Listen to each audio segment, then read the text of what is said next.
Hi, and welcome to part 3 of the Capcom introduction series. Basically, what we're doing here is we're going to be sort of wrapping up with actually connecting to the game. If you haven't seen the earlier segments and you're looking to get a feel for how to work with Capcom, I recommend you go check those out. Those will help you get started. But this is actually going to be the cool part where we actually demo how to get your own Capcom working with Kerbal Space Program.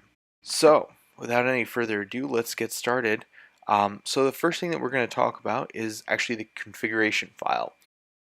The repository actually comes with two.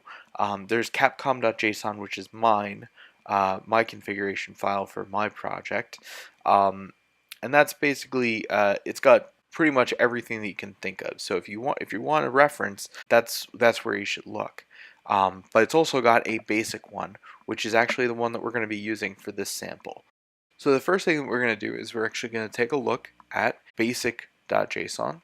And you can see here that we've got we've got a host value here, which is sort of non-standard, and that's because I'm running Capcom on a separate computer from Kerbal Space Program. This is one of those neat things because we're using Telemachus and it's a web API that your Capcom device does not need to be plugged into the same computer where Kerbal Space Program is running. It is optional. I'm actually going to remove that from the repository because most likely you're going to be using localhost, which is the default in Capcom. Let's move on to the next ones, which is there's several display joys and bar graphs. Those are for other kinds of objects which we're not going to be using in this demo. The next section is our outputs. We only have one, which is the LED. And then we've got a section of inputs, which contain the three that we're going to be using. So you can see here that we've actually got some of those options that I mentioned in the previous video. So both of the buttons will be inverted, and the format is also sort of governs how and when and why the buttons trigger actions.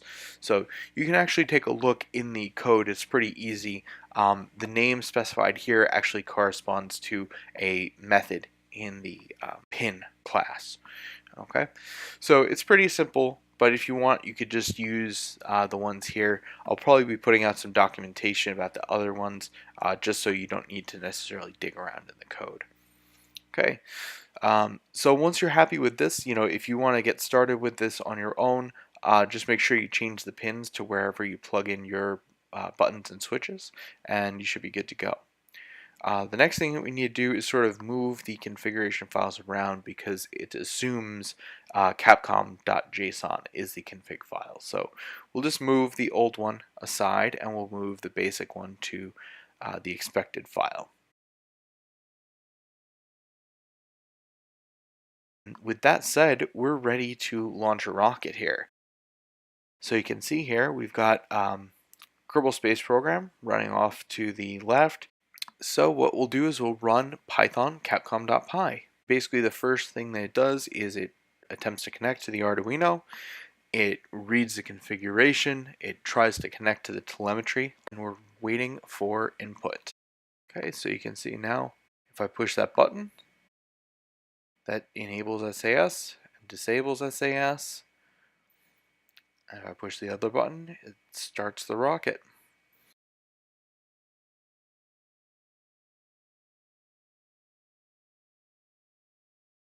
And if I turn the potentiometer, that alters the throttle.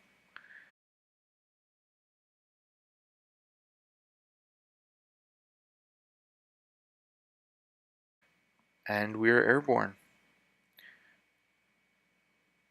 You can see that I can continue to press buttons. And the SAS status light changes when I press the button.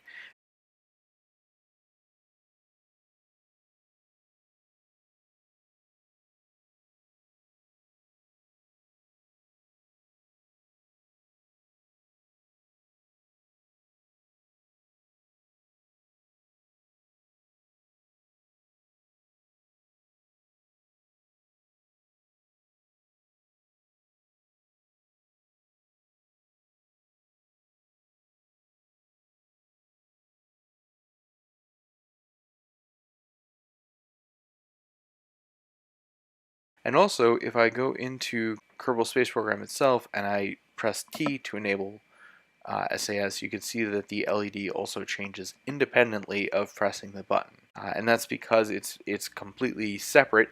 It's not actually dependent on anything that I'm doing with the button.